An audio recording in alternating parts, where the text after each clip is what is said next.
cause I did it my way, nothing y'all can say. In this life or the next one, watch me, I'ma be the best of it. I am what I am today, cause I did it my way, nothing y'all can say. Ladies and gentlemen, welcome back to The Deal with Danny Brown. Today's guest, Richard Shamooilian, partner at King's Arch and a close family buddy of mine, one of my best buddies, one of the coolest guys around. They focus on adaptive reuse, taking old historic type buildings and repurposing them for creative use, for office, for retail, mainly in LA, Beverly Hills, downtown Santa Monica. It's a family business. It's him and his brothers and his mom and his dad. An incredible story, an incredible family all around. Great guy. Rich is one of the only Persian surfers I know, one of my good surf buddies. So how about that? Anyway, enjoy the episode. We get into family business dynamics, adaptive reuse, development, etc., lessons learned. Enjoy it as much as we did. It was just us hanging out, two guys shooting it, hanging. See ya. Enjoy. One life.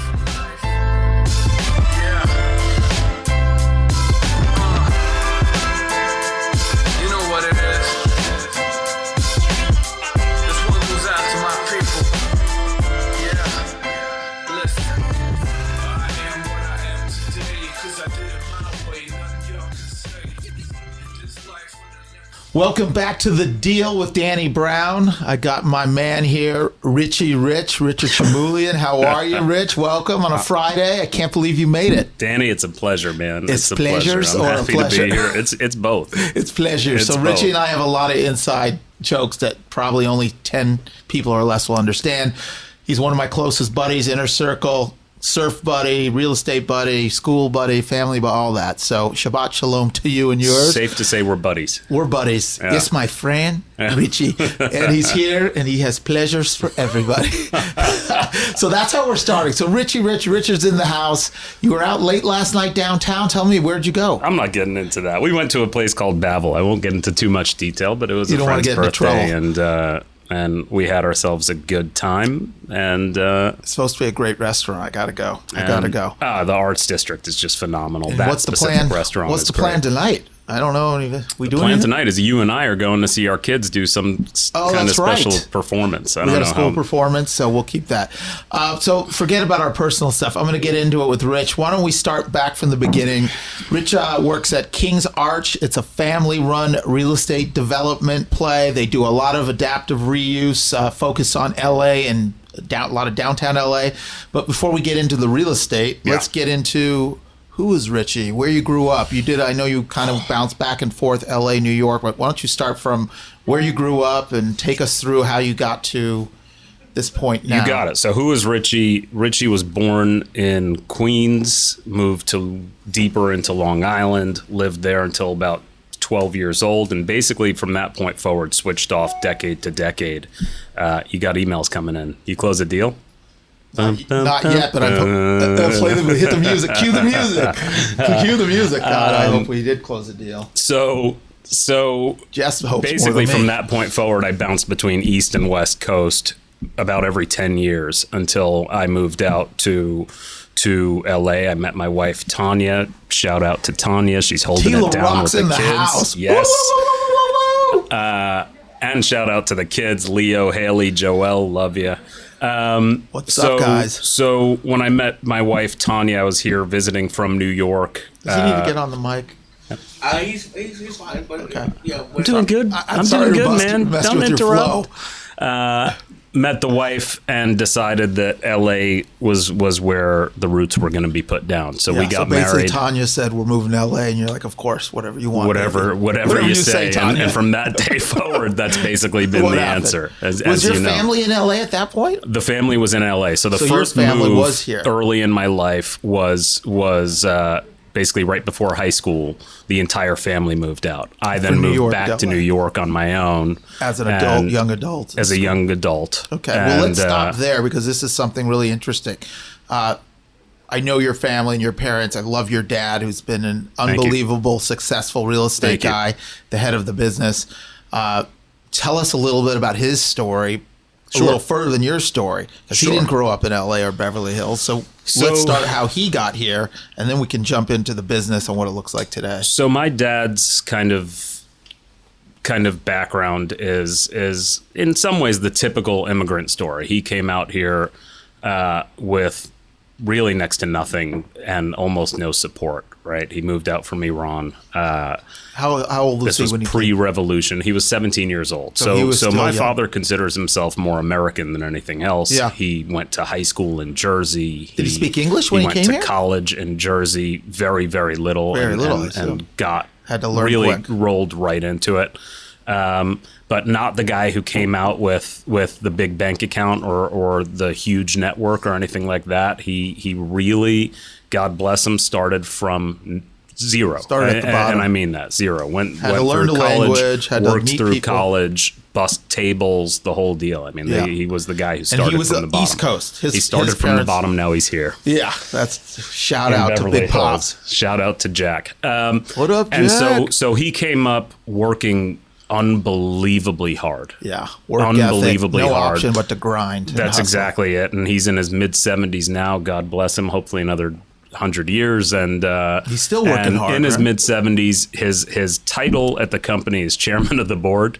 But he right now is at our downtown building running a construction crew. His hands, I guarantee you, are dirty. Schlepping bricks and- working with him. He's not schlepping bricks, and I'm not going to sell it that far.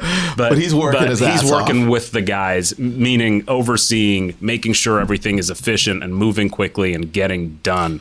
And so that's who he is. He's not the guy who sits behind a desk and plays Yeah. around on his email system. He's out there pushing. So he got his start, and I'll try to make this quick. What's our timeline As here? long as you need to go, we can make this an Shit. extended remix. You better Biggie order- Smalls you better remix. order Richie lunch.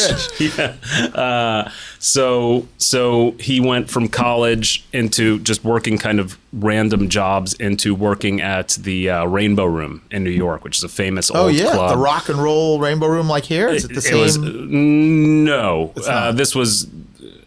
Is it the Rainbow Room? They have the Rainbow on the Sunset Strip. Is it the same thing in God, New he's York? going to kill me. Whatever it was, this is a place Sinatra and Louis Prima and all these Yeah. guys perform at and attend and all of this stuff. So he Coca started Cabana, small baby. there, and then little by little started working up the ranks there. Got it. And I forget where it came from, but at some point he bought an Oriental rug, right? One rug. One rug. And I believe it was from China, if not Iran, and turned around and sold it. Flip the rug. Yeah, and meanwhile, there are a lot of people in our from our background who are doing this on a huge scale. But he started just at the very, very bottom, and before you knew it, that built into what really ended up being an empire in New York. Just an import business that was really the beginnings and the roots of that company was called Flourish International, and was really the roots of everything. So he built we'll a likely talk massive about business around that. He built a massive business specifically in that world, and fast forward about 20 years to when the entire family moves over to LA. He decides, if we're going to do this and we're going to move out to LA, I'm going to have to buy a building. Got it. And- for and- this business, to house the business. For this business. Yeah. This just happened to be the opportune time to buy in this area. And so he ended up buying, rather than buying, what the average person would buy, he ended up buying a fantastic office building that was fully vacant on the corner of Wilshire and Robertson. Wow. And so that was the first building. That was here. the seed. Yeah, that's And exactly this it. is what, in the early 90s? This was early 90s, early to mid 90s. So bottom of the market. Bottom of the In that market, phenomenal timing. But it was a stretch. He came out. We yeah. still had our place in New York. He still had his business in New York, and he came out here and picked up that project to move his business into, and picked up a new home in Beverly Hills and all of this stuff. And so suddenly there's a lot going on. Yeah, so that's your main. That's where you guys are housed. That's where King's Arch That is now where King's Arch that was corporate the first, is That was today. the first building, That was the first building. and it was empty. And it was empty. And it was a learning experience in a lot of ways. So he had to buy it and carry it. There was no tenant. There is no tenant, and so the East Coast business what was carrying the All of life it, here yeah. while I'm a 13-year-old, Okay, so you're a 14-year-old kid. I was nothing. I was just starting to figure it out. And so that was that. And for a while it was him working out of it. And there was a furniture store tenant or this or that. And then as Alan and I kind of grew, Alan is my brother, by the way. Yes, So shout out to Alan. Shout out and to a Alan. coach at And West LA. I think we play them soon. you do? I'm coming to that Got game. the schedule right here. I'm coming to what that team is game. Alan? I don't know. I think he's the Texans. The Rangers. Rangers. Yeah. We play on March 21st. There you go. Be there. So by the way, it's myself, Alan. We have a younger brother, Andrew, who's significantly younger. He's about 10 years Right. old, 10 years younger. Sorry. And your mom's involved as well. She runs the books. Yeah. Yeah. So We got the- the whole crew So the whole running through family. it. And so Alan and I started, I guess we'll kind of Fast forward transition now. So transition first- out. first So piece here we of go. real estate was that thing the sitting building. there. Father is working in New York and kind of running back and forth and really just making it happen. And Alan graduates college. I graduate high school. Having graduated, I obviously get into college and then start my career in real estate as an intern at a company called First Property, which was Resnick's literally company? right down the street. Exactly. So Jeff Resnick, Tom Corey, Mike Geller, all those guys. I know he's buddies with this is Travers. Yeah, they're great. Yeah. Phenomenal people. This is now 23 years ago. I'm 18 Yeah, so years you old. Start as an the intern, brokerage. go out, get my real estate license. After I kind of get a couple of things done, they actually offer me a position at a very young age as a broker there. Yeah. And I started working as a junior under some other Right. guys. And that was the beginnings for me personally in the real estate world. And over time, I started to make some decent money doing that and really enjoying that, and started to go to work more and school less because that is really honestly what suited me. Yeah. Right. That's So you started making money in school, started being a broker. I started and- making money while in school, transitioned to night school, kept going, kept doing both, kept juggling both. And to be honest, eventually just said, work is what I'm after. I'm after kind of the street smart, get out there and just get stuff hustle, make done. some- Just hustle make some and deals make some happen. money. My brother Alan is kind of the opposite type of mind, where it's cross T's, dot I's, Yeah. very, very, very detail oriented, and just gets it done in that way. So while I was doing that, Alan was tasked with dealing with that project. The first building. The first building. Trying to find tenants and bring it up Yeah, this to is a speed. vacant building. It was previously a medical building, so it was honestly at that point it was creepy and interesting and disgusting. who knows what and all of this stuff, and it was really sink or swim. Yeah. For him at that point. And I was off in my own world and he was doing his thing there. And kind of our foray into the creative office world was almost by accident and was kind of a lemonade out of lemons type of story, where it's, out of kind of initial what we thought might be failure came greatness, right? Yeah. So Alan ends up leasing that entire building, of course, with the chairman of the board's approval. Yes. Leases the entire building to a company. That building goes through and demos the entire interior. So that's the first So they've now renovation. exposed brick walls, and they've exposed the ceiling, the truss, all that great stuff. Yeah, all that. Well, all that stuff that today people think is great. Yeah. Back then, no one cared about. Creative office wasn't even a word. It didn't even exist. And to Alan's credit, well, hang on. That company who leased the whole space, as they're finishing up their demo, they just implode. They're gone. The company's They're gone. They're gone. The lease is DK, worthless. seal They're it. out. And of course, like we all do when things are falling apart, oh my God. Panic. What the hell is going on? Yeah. It's just another one of these bumps in the road. Yeah. And out of that bump in the road, Alan looked and said, God, those brick walls are beautiful. This look is phenomenal. Let's try it. And he did. And people responded really, really well Yes. to that. So what are we talking about now? What year? 97? Late 90s, yeah. It's somewhere in that Yeah. range. And 98. My timelines aren't very good, Yeah. by the way. So whatever the case, it was before the explosion of Creative Office, which it was we'll get into well, later. well before the Yeah, 10 explosion. years probably before. Absolutely. Yeah. Absolutely. We were doing it without even knowing we were doing it, but we knew people were responding to it. People right? liked it. That It was a was- big thing. Yeah. And so it was that building. And so that people really resonated with that, and knock on wood, to this day, that building it's been full since. Wow. Right. It's been Incredible. full since. We practically have waiting lists for it. Really phenomenal, interesting tenants, all of whom I love. And So that was the first story. that was the first story.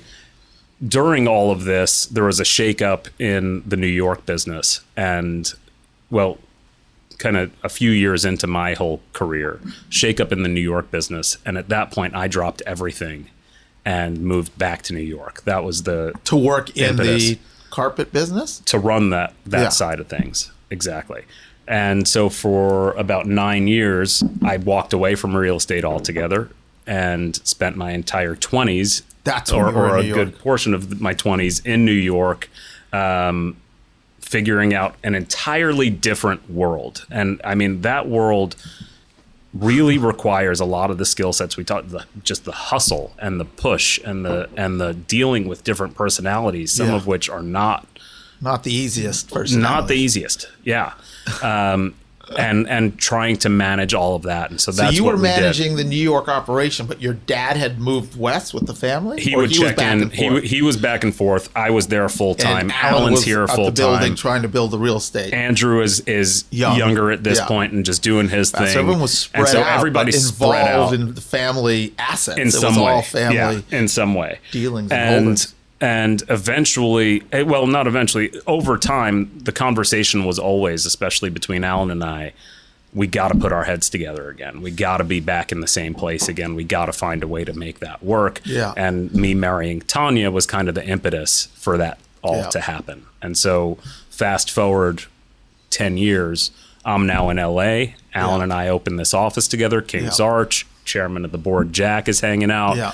And it's time to expand. It's time to make Focus this thing on real estate. great. So why do you think that you had such a pull, or you and Alan wanted to work together as family? Because I want to get into this. Working at a family business has got a lot of pluses and minuses.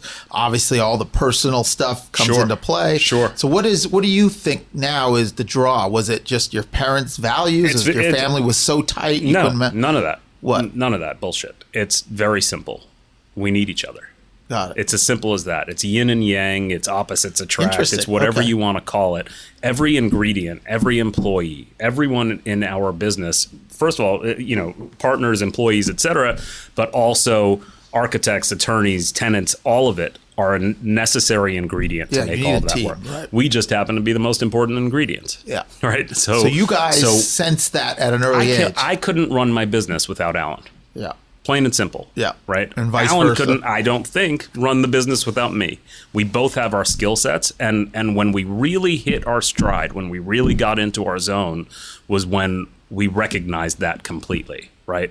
I mean, fully. We always recognize that we're good at different things. But what specifically are each of us good at? So you guys sense it. Was your dad pushing for it, like wanting you guys? Always. I mean, my father, we're a family-oriented Close, group. We tight-knit love each family. other. We're really, really tight, high level of respect, high level of just wanting to be around, right? Was he working with his family too? My father? When he started his business, were there siblings in his Not business? really. No. Not really. So that's interesting that the family wanted to work together and you guys sensed that you needed each other, you complemented each other's skill sets, which partnerships in general, those are usually the best partnerships. That's right. We recognize people that come we're from the different two skill sets to combine. and totally complement biggest each other. ingredients. And so I mentioned it earlier, I'm kind of the broad strokes get out there and just push everything forward and open doors and find things. And Alan is the guy who comes in and makes sure that all of those doors are opened properly. Right. And, Operations, he finance. fully gets deep into Execution, contracts, legal, all of management, it. etc. I mean, a lot of times is running circles around our attorneys. If any of our attorneys are listening, I'm sorry, but you're great too. But Alan is really just an amazing mind, Yeah, smart guy. and I'm not that guy. I don't use a sharp pencil. I splatter paint around. Right, Yeah, you splash tequila I on use the a rocks. crayon. I do splash a little bit of tequila. All on right, the so rocks. look, King's Arch. Let's get into what it is today. It's really now seems like very commonplace, but as you said, creative office wasn't a thing 20 years ago, or very little. But you guys got into adaptive reuse, taking old buildings and figuring out how to renovate them and repurpose them, and usually for office or retail or both.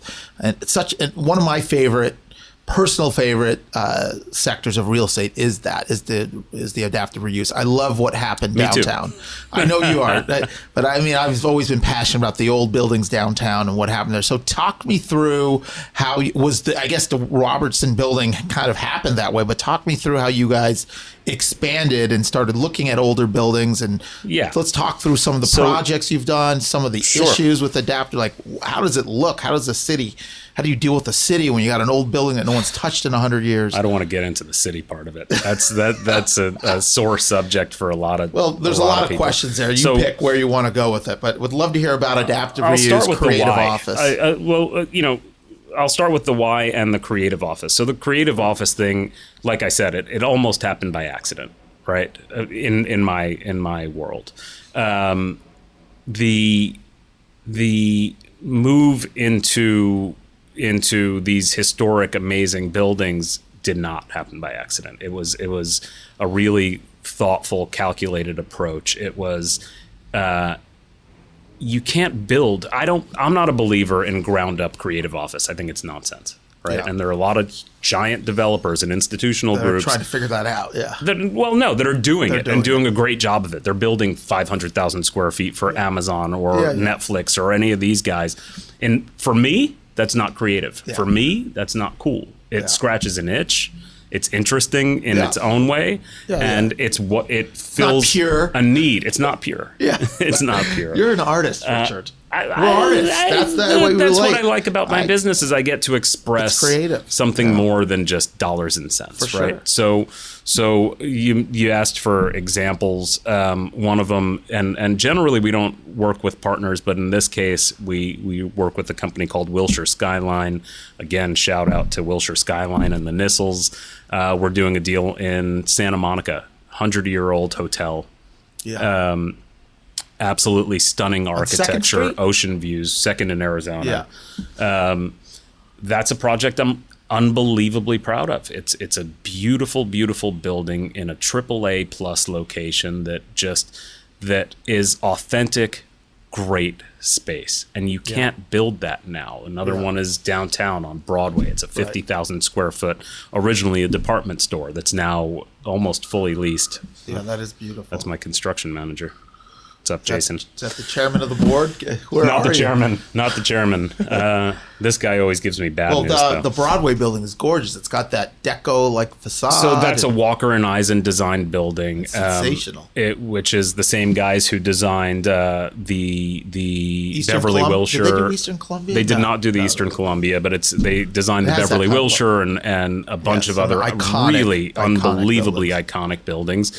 And so that was another one, and that one, incredibly proud of. But these are all major labors of love. I mean, there is that is not a business you can be in. Adaptive reuse is not a business you can be in. To that labor if you of don't love. Love this stuff. Is it the timeline, the work, the stress? Like, how long did it take all from the above. When you went to purchase it to when you were completed with that Broadway pre-existing project? conditions, Broadway, things along those lines. Or are you still tweaking? It's well done. It's almost full. Okay, I thought you were also still doing stuff. No, we're doing great. So talk you through timelines and what the difficulty of a project like that. Yeah, the difficulty of a project like that is you're not taking a set of plans and building to plan because you don't know what's behind the curtain. Right. You could find Pandora's greatness box. and you can find something awful. You don't know what an inspector is going to say to whatever it is you found. Generally, sadly, it seems that inspectors planning department, building and safety, all these people don't necessarily speak the same language. And so when you're in a 100-year-old building where you're working with stuff it's there, it's pre-existing, and it's historic on top of everything else, good luck getting all these different departments to see eye to eye. To agree. And so that's where the biggest challenge is. But the reward is that you end up with a product that people can't build today. Yeah. It's not cost effective. It's not possible for a ton of reasons.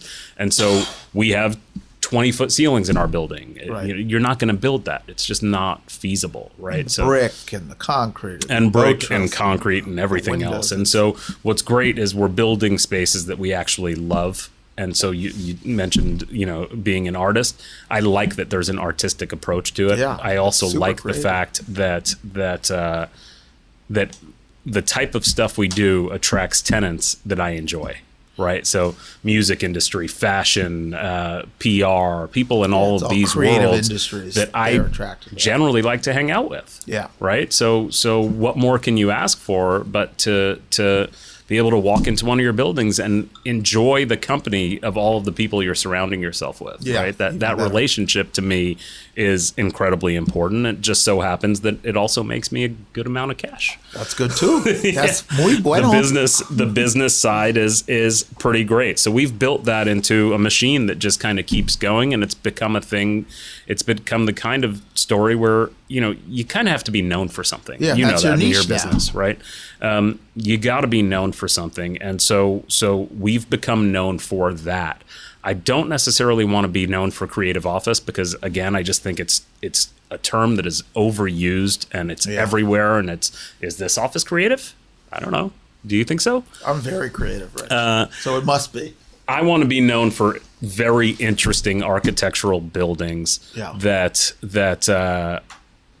and as a landlord who can help give a tenant what they want and what they need, right? So, creative office generally means wide open space and exposed ceilings and concrete floors and all of that stuff.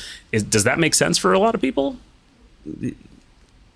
We got our guy over here. He says, nope. If Robin was here, what would she say, right? She'd have something to say. Sarah, where are you? Where are you, Sarah? So for me, no.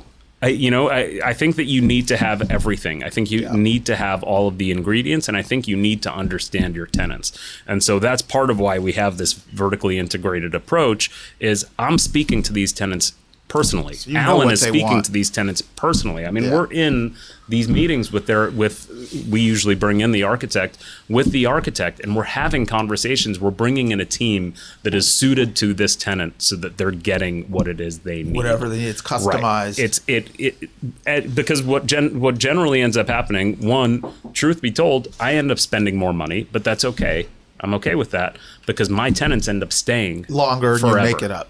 You make up the money. That's it. If my tenants are happy, if I build my tenant space that they don't love, they're not going to stay. And then you got to spend more for the next. And then I'm going to redo it and new tenant improvements and new this and new that. I'm not interested in that. I want to build space once and I want that to be home forever. Yeah. Right? So let me have you put on your investor's hat and take off your artist painter's hat. It's always on. Okay. It's always on. It's under that toupee. The hat's on.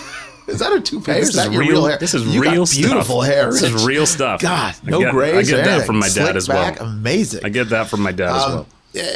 So here's a question, and I know it's case by case with real estate. There's so many variables. If you're buying, let's just say Broadway, your project on Broadway. Let's pretend that wasn't a historic building, and you're just buying it because you're going to tear it down and build whatever you can build there. The same size building, let's just assume, because for this question, I want to say, can you compare the costs of restoring an old ancient building and adapting it to new use versus starting from scratch and building ground up? If you're building apples to apples, the same size. Shocking as it may sound, they're very similar. And of course, there's so many factors. I know, it's kind of an impossible question to answer. I like those kinds of questions. Great, thanks. Keep coming with them. Yeah. very difficult question to answer because the real answer is it depends. But the Yeah. bottom line is it's a lot closer than you think it is. Yeah. It is a lot closer a number than you think it is because of, if you do it right, that is, right? Of there are course, people who it's- just come in and they just tear it apart and Yeah, do a little yeah. bit of this and that and call it creative of and they course, get if on you're- with their if lives. you're doing it We right. generally go with, we like to hold our projects. We're not in for the flip. Yeah, you're And trying to make a blue chip We like to asset, build a great spaces class that are A. going to be around for another 100 years. So Right. we're going out and we're doing the seismic. spending We're the doing extra this. money. We're doing that, and that attracts the right people, right? Yeah. The types of tenants we want are not the ones who are walking into a building willy nilly, but the ones who are asking all the damn questions that I'm ready to answer. Right. Mainly because Alan is the guy who's out there planning for all of this incredible stuff. Yes. I can't take credit for that, right? But he's out there saying, yeah, we're going seismic. We're doing all this stuff. No, it's not required by the city, but somebody's going to you're ask building that a Class question. A product, and you're attracting a Class A tenant. And That's it the goes hope hand in- anyway. That's That's goes the hand. hope, right? So in terms of cost, it's not like you're saving money because you're not building from scratch. It's just different. I It's don't just know different. There's how too many better to variables. put it. It's And just Here's different. the other question. And forget about the hard cost. How about the timing? How long does it take That's to where you finish a get killed. Project versus That's building? where you get killed. If Much you're longer talking a for- full adaptive reuse Yeah, let's project, talk- beginning to end, including Versus soft cost, ground up. hard cost, timing, everything that goes into a project like that, adaptive reuse is a much more difficult lift. Yeah. That's my conviction. I'm sure Yeah. a ground up developer would say the opposite and all of that stuff. But ground up, you are building to a set of plans. It had better be a freaking good set of plans, but Yeah, you're of building course. to a set of plans and you're good. And so there's not a ton of room for Not a lot of interpretation. curveballs. Where Not a lot of curveballs and not a lot of room for interpretation. You don't have a fire inspector coming in and reinventing the DAS control system or any of that nonsense. It's straight. It's relatively straightforward, Yeah. and so that's one of the major differences there. Okay. So where you have buildings in Santa Monica, buildings downtown, buildings in Santa Beverly Monica, Hills, so Hollywood, basically downtown, LA, Beverly Hills, all Orange. LA-centric. Now we're moving into Orange County as You are. well, and kind of making our entry there. We're working on a bunch of really fun stuff right now, and it's snowballing, but within reason. We actually try not to overdo it because I think one of the big things, and we talk about this a lot, is finding balance. Right. And so Balance, if I'm yeah. How do doing you find more that? projects than I should be, I'm not getting You're not focused right now, by enough the way, on- I can't say for 1 second that there's balance. I Yeah. probably sleep on average 4.5 or 5 hours a night. Yeah. I'm up early, as you know, just because I want to fit everything in. Right. Yep. And so if I go too far on the business Burning it at side, both then ends, I'm not Richie. balancing. I tell you about that. Can't burn it at both ends. I still want to be proven that I you want somebody can. to prove it, right? Yeah. I want somebody to prove it because for now I'm. Told you, hanging out the Soho House and waking up at 5 in the morning don't go hand in hand very well. If anybody from there is It's listening, not sustainable. I'm not in real estate. It's not sustainable. For now, it feels like it is, right? I can't say that I feel perfectly balanced. I never do. Yeah, I I mean, never and will. how's Every there time I balance walk into in the this house, day and I'm on the age? phone and there's text messages and Leo wants to do Legos Yeah. and Haley wants to do this and Joelle wants to listen to music with me and Tanya wants to do whatever Tanya your wants to version do. of And we're all- balance. But that is is what my it- balance. the new and, balance. and so my way of balancing balance. is creating as much time in the day as possible. Yeah. And that's where I think you can kind of cheat that theory where you can't burn it at both ends. You can if you wake up 2 hours You earlier. wake up earlier, stay up later, then you can. I always use the analogy, and you'll appreciate this, surfing, because we're surf buddies, and we Yeah. can talk about our Yeah. Sayuita legendary trip. But I always think when people talk about balance, I look at it as, it's like riding a wave. You're surfing, and there's all sorts of things coming at you, and you're just trying to stay on the wave as long as you can. Eventually, it's going to close out, or something's going to happen. You're going to wipe out, and you just got to get back on the next wave and try to do it again. That's That's it. our life at this point with kids and work and all the stuff you're juggling. That's just the way it is. It's never smooth. It's never perfectly balanced. No, it absolutely There's is no such not. thing if you're trying to do it at a high level. There's just no way to. No, there There's isn't. no way. You're gonna the wave closes, like you said, the wave. gonna Perfect close analogy. out. It's gonna close out, but it's the guys who paddle out again. It's the guys who get past that Get white back up. water, Get knocked and, down, and get back just up. hopefully get back up, but at least get back out. Yeah. Right. Get another Those are the shot. guys that generally do well and are done. fulfilled and get stuff done. You just have to keep pushing. A perfect example is that whole creative office analogy where that tenant goes out of business and it turns into this great opportunity for us. That is riding the wave. That's paddling back out. You paddled back out after you blew out my practically C5 broke and your C6. neck in Mexico. That's a good story, right? But, yeah, that's a good story. But by the way, last time we went to Mexico surfing, I had came back and had to do physical therapy for 6 months. Blew out the C5 and C6 last year, 2 years ago. I don't know. I'm good now. Let's go to another trip. I'm feeling great. So for those of you who don't know, and most of you probably have not surfed with Danny Brown. Oh God, here we go. He's an epic surfer. He's awesome. He's awesome. He's Michelangelo on a surfboard. The Jewish Laird Hamilton. And so I want to get a commitment from you. A commitment right here and now. And I'm gonna be the one. Are to you do in it. or out? No, I'm not out. But forget surfing. Oh. You need to be interviewed. Nobody knows. You're asking all these questions. You're asking all these great questions, by the way. Some impossible to answer questions that are just kind of you want to interview me? Awful curveballs. Somebody? I want to interview Danny Brown. That's the our next audience episode. wants to know. Give the people what they want. They don't give a crap about me. They want to know about They don't you, give a crap. Rich. They give a shit. Sorry, no one kids. Cares. No one cares. They do care. Okay, I'll let you interview me next time. I want to sit down with you and I want to find out the real story. Oh, I want can't the tell whole that. thing. I know there's, we get little nuggets in each interview we get, but you and really pieces. have to extract it from all these episodes. I want it all in one. I want it pure. I want pure D Start Brown. to finish. And so I want that commitment. I want to make it happen. I want to know there's a lot of I holes just was we need to fill. interviewed yesterday or 2 days ago, and it was the Diggs podcast, the Influencers of Real Estate. So shout out to Warren Dow, the Diggs podcast.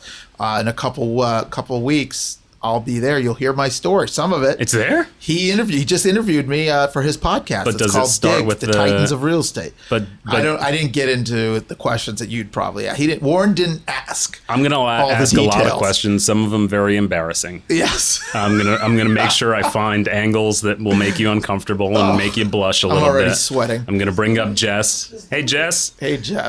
We're gonna do this. We're gonna do this. If Robin was in the background right now, she'd be be all cheering for over it. this. She'd Yeah. be going nuts. I'm gonna invite her into the interview. Yeah. I might have Jess ask a few questions. Jessica's Danny's wife, by the way, and we're gonna see how that goes. I think it'll be a good time. I'm up. I'm down. I'll do it. I'm putting you on the I'll spot, baby. expose me. I'm putting Expose me.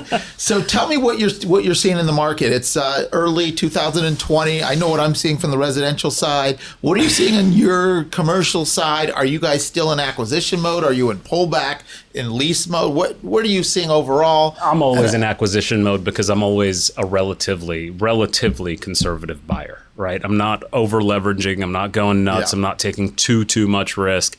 And so I can buy in a downturn. I can buy today because the So you're product I'm buying opportunistic and if the it's- value I'm trying to buy is the same in any market, right? So most of my deals and most of my tenants, I hope, up market, down market doesn't really affect me too much because we're buying location, we're buying great product, we're buying all of these things, and Sure. we're doing deals with tenants who just have been around. They're not kids. So is that your view? You have the long view. So your feeling is you're not so sensitive to where we are in the We cycle. personally are not unbelievably sensitive to the cycle. Does it affect how we finance our buildings and refinance our buildings and how much leverage we put on something and how much risk we take on a specific deal? Sure, but it doesn't necessarily slow us down. I'm out there looking all the time. If you see something you like and a location you like where you see value or upside, I have it fits your multiple brokers portfolio. right now out there hunting Yeah.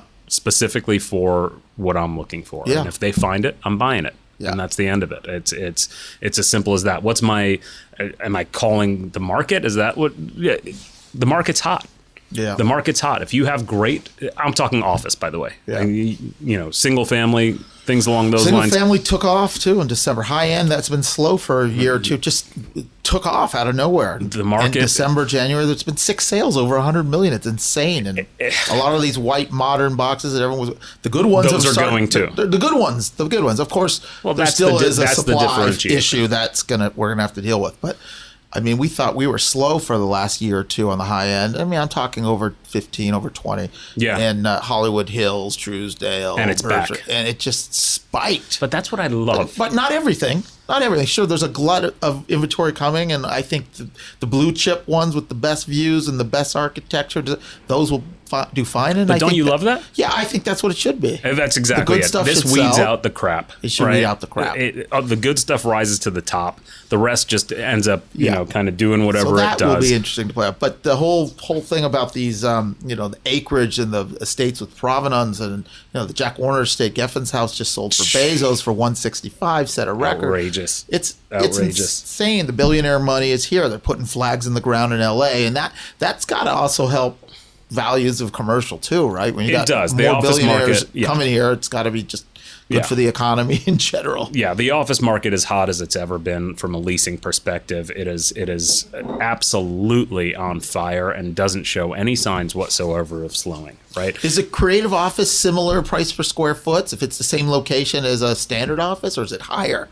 It kind of depends. Like sitting where we are now, we're in the triangle, right? Yeah. And so there Beverly are Hills. different institutions. When I said, kind of give tenants what they want, give the people what they want, Morgan Stanley doesn't want creative office space, and they're going to pay $6.50, $7 a foot here, because you mentioned Bezos does want creative space, and he's going to pay $6.50 or $7 a foot here, right? Yeah. So it generally. Does creative office command higher rents? Sure, but it depends on the specific location. Sure. Right. If you're in Century City, there's a lot of corporate work out there. They're not looking for it's the the whole demand for it. If you're in Santa Monica, if you're downtown. Yeah, but that said, it also depends on your definition, again, of creative office. There are law firms that are coming to me saying, I want amazing creative space. In a high rise. Right. And okay. That's You know what I happening. mean? That's happening. It's absolutely happening, but that's their definition of creative space. I just wish people would stop saying creative space and just say personalized space or customized space or cool space or interesting space or whatever it is. But, the whole definition is changing. The whole aesthetic is changing as it should. And the best get paid the most. Yeah, the cream rises. That's what it comes down to. Location, and the best design wins. And If you have a quality great wins. house in a great location, It's selling. and it's at probably as high selling as it's above ever ask. sold. That's at as high Right? as anyone's ever sold a house. That's exactly right. But if So you overprice it over it, no one's paying for it. They don't sit. And it's similar when it comes to office as well. So there is a disconnect between sellers and buyers nowadays, Always, yeah. and so there in some cases a pretty big lull on sales. But eventually, if the seller wants to sell, They'll come the to the price price. comes down and somebody picks it up. But we generally we don't buy marketed deals. We're always hunting kind of behind the scenes, trying to find that let me special spin deal. this another direction now and get into more personal stuff. So obviously you work very close with your family. Your dad's probably had a tremendous influence on you as a mentor in business. Your brother has.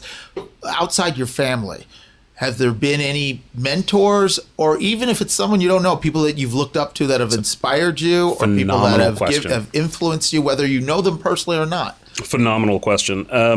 So earlier on my entire career and my entire life. So let's kind of go wider angle now, right?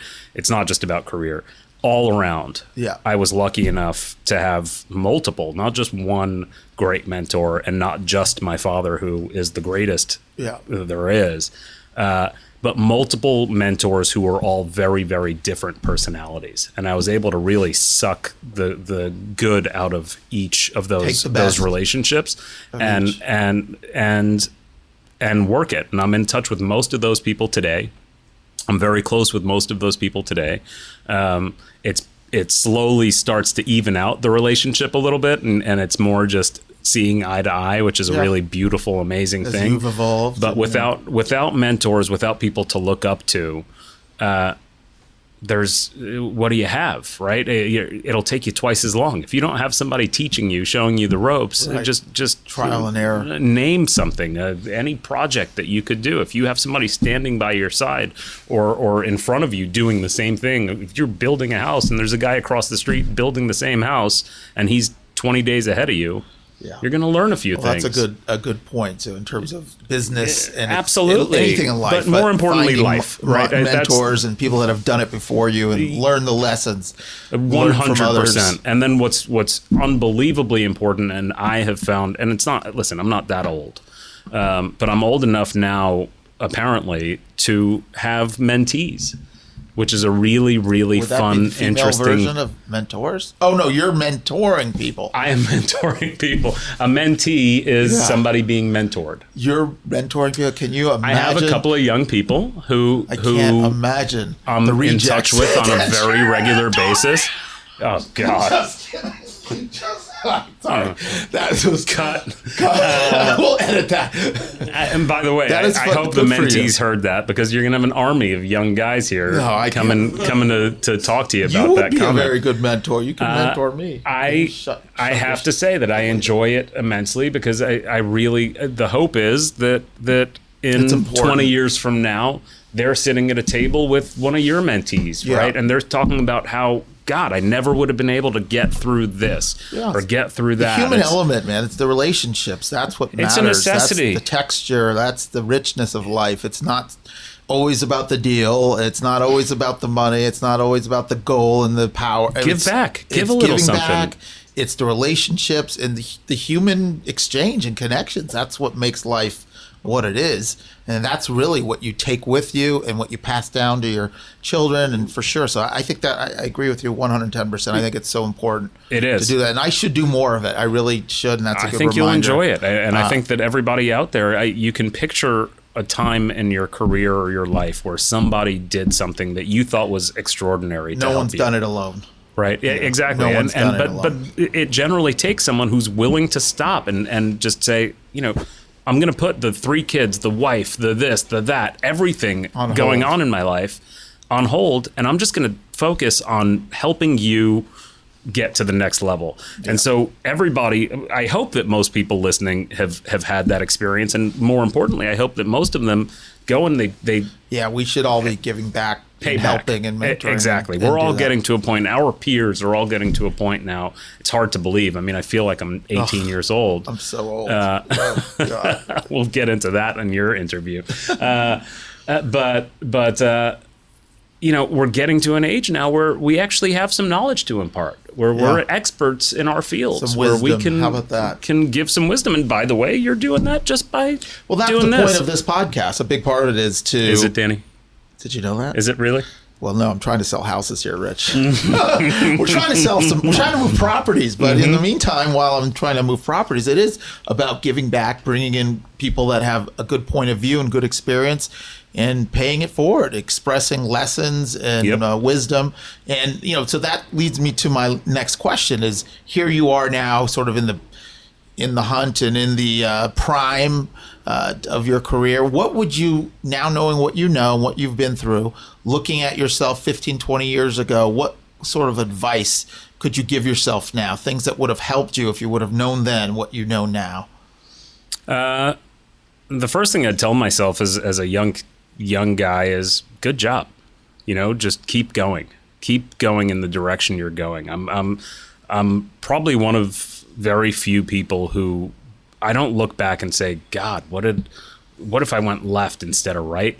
Almost every major kind of crossroads, and pure luck, by the way. I'm not saying that I was some sort of genius, but almost every major crossroads that I went down, whether it was good or bad, shaped where I am now. Sure. And so I would never go and point. say, don't go right, go left, don't do this, do that, whatever it is.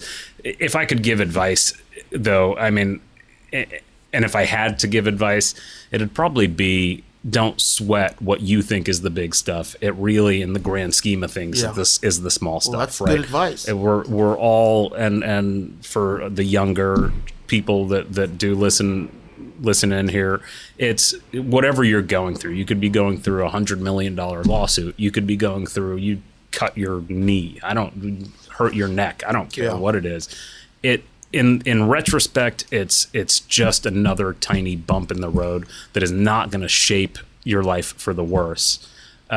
or most likely won't. I mean, there are extreme situations, but Yeah. don't take it too seriously. Just don't lose focus on the big picture. Don't forget that we're just a cog in a wheel when Yeah. it comes down to it, and so our problems are just a cog in a smaller wheel. It just you move on and you great meet advice. the test with conviction, and you keep going. Yeah, I think you've said some really important things. You know, there's going to be failures and obstacles, but minimize them. I know as a younger businessman and person, I was that way. Every little obstacle felt like it was the biggest, Right. unsurmountable, Right. life-ending, my career's over situation.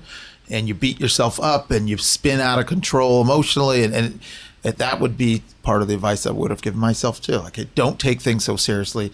Don't take mistakes and obstacles as devastating, because they're No. not. I mean, devastating is your health. That's about it. You know, your Yeah. family and your health for the most part.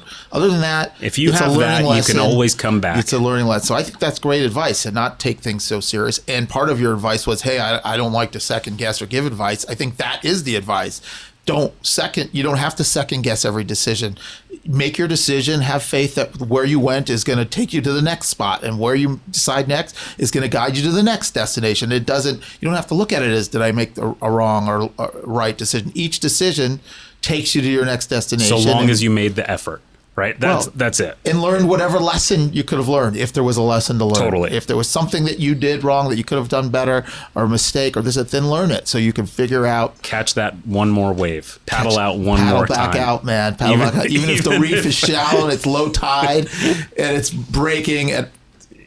Even if you herniate a couple of discs in your neck, which we both old men have, Even if you're have caught accomplished. inside at back door That's in it. Hawaii and you're just find dying a and have way. no energy left, just keep paddling. Yeah, and it'll be the best wave of your life, right? That's I think goal. that's another lesson, the grit, and having just pure, when it comes down to life, whether Hustle. it's business, whether it's family, whether it's personal, just the pure grit and hustle to continue when you're tired, whether it's physically, emotionally, spiritually, you're beat up, you're drained. You just go. You got to go. That's that Mamba mentality. Rest in peace, Kobe. That's the pinnacle really, of a champion, and the pinnacle of a winner and a success is the mental toughness to just keep going no matter but what. still No be there excuses. with your daughter, and still be there with your wife, and still Yeah. be there with your kids, and still that's that's the what part matters. that The really relationships. is next level.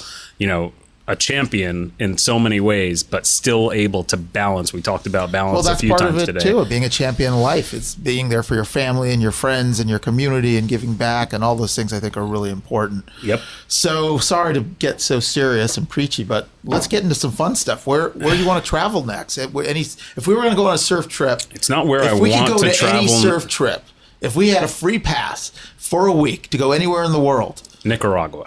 Nicaragua? Yeah. I'm in.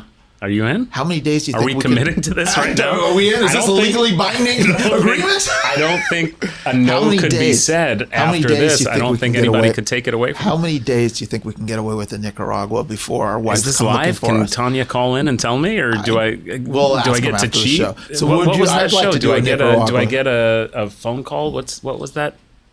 Do you guys know that show? Wants to be millionaire. Who Wants to Be a Millionaire? Do I get a free call? Do I get to One call? figure out? No, I mean, I think we're going to Nicaragua for Lee's got a plane. max. He's got a plane waiting for us. We could go right now. Let's roll. Where are we going? Max 3 nights. Max 3 nights. Dude, we're not going away for a week. I can't go away for a week. I know. It's Is your like- work going to let you get away for a week? Is George going to let you get away for a Don't week? you know about balance? We could take George. We'll take Leo. Let's go. George Okay, can- what if we take George a is family stronger surf than trip? us. How long can we get away with? Kids and wives. Then we go a week? But then we don't go to Nicaragua. Then we're going 10 days, but I got news then for you. it's- My wife just booked a trip to Costa Rica. Oh, that is dirty. It's dirty. You didn't tell It's me? dirty. It's Oh, nasty. you didn't tell Jessica? That's but a backstabbing maneuver It's right happening there. in about a year from now, and A year from and now. it should be pretty. All right, so there's pretty still epic. time for me to Jump piggyback on, and get Jessica jump on in. board. But so where would I go? I have so many ideas and so many different directions I'd love to go. But the idea for me is really to go to some small town in the middle of nowhere, whether it's Latin America or Europe or anywhere else. Off the beaten path kind of Off situation. the beaten path Yeah. Okay, I type like of that. situation, not in a hotel, but in just live Get in a the home authentic, and feel the real like you're a experience. part of the community. You know, Sayulita, a good example would be just going and renting a house and just not wearing shoes for a week. We didn't wear shoes. We were in surf short. It was board epic. shorts with no shoes until I blew out the neck. But I kept going. And that's the grit. That's the Mamba And mentality. that trip, so that's a trip we took 2 years ago. We need another one of those. Just 'cause memories of that's being a 3-day trip. You can do it. 100%. So, LA question. If you can go to dinner anywhere, where would you go? In LA. Where do you like? Or name a couple if you had. I don't have an answer for that. My favorite restaurant in general, forget dinner, because I'm more of a breakfast guy than Okay, a so dinner where's your favorite guy. breakfast?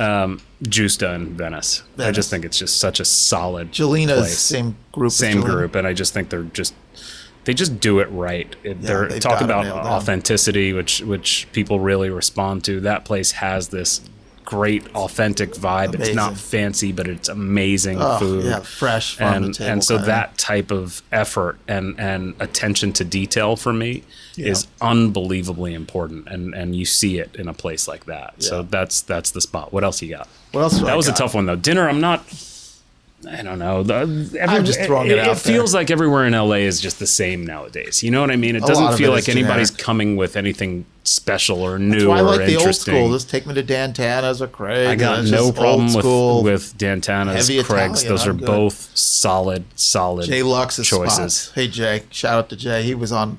Send last year. ice cream. So I think we're supposed to do something with Jay. Alan's trying to do a game nighter at your office. Let's do it, man. Keep Let's do it because we all have so much time. Because he does. We No don't have- kids. He's got nothing but time. He's I guarantee you he doesn't going to have Lily's time. in Malibu and eating ice cream. That's all he's doing. What else you got for me, Rich? Anything else you want to fill us in on? Any fun stories you have for us? It's not a fun story thing. It's just that I'm happy to kind of be. It's not often you get to stop and actually think about what you're doing, what you've done, and kind of talk about it and air it out. And that's been a lot of fun for me. I think it's been. I'm feeling pretty good about the last 20 years and really want to see what happens in the next 20. But having friends like you to kind of grow with and push through all this stuff with. And no, we haven't actually gotten into actual trouble yet. Depends how you define it. But correct, but we're not in trouble. No, never. Remember the bumps in the road? They just keep You going. get on the board. So let me wrap this up with, we've had a lot of themes here, but since you're a family business guy, talk to me. What would you talk about if you were giving a lecture to business at Harvard Business School or something about family businesses and being in business with your parents and your brothers? What would be your thesis of, hey, this is a couple things you need to think about as a family business if you want to get into it? Know your role and trust. Well, I wouldn't say trust the people blindly. When it comes to them knowing their role. But if you're going to get into business with family, know that everybody you're dealing with, because I work under the premise that most families run like mine, which is we trust each other implicitly. Yeah. I will do anything for my family, my close friends. Well, if you have that, all of them know that the loyalty like is 100% there. place. No, it doesn't though, because there's a second piece to that puzzle, okay, and that so what's is the second piece? Be an expert in what it is you do. Right? Don't focus on the shit that you're not good at. Don't focus on the nonsense you're not good at. Figure out what each member of, and this goes for anything. It's not just family. Really. Any business, the executives have to know what they're good at. The CEO does not do what the COO does, and the COO does not do what the who knows what CFO does. We all have our individual roles. And so what the benefit of a family business is simple. There is a bond and a trust that you can't build with anybody outside of family, anybody outside of blood, right?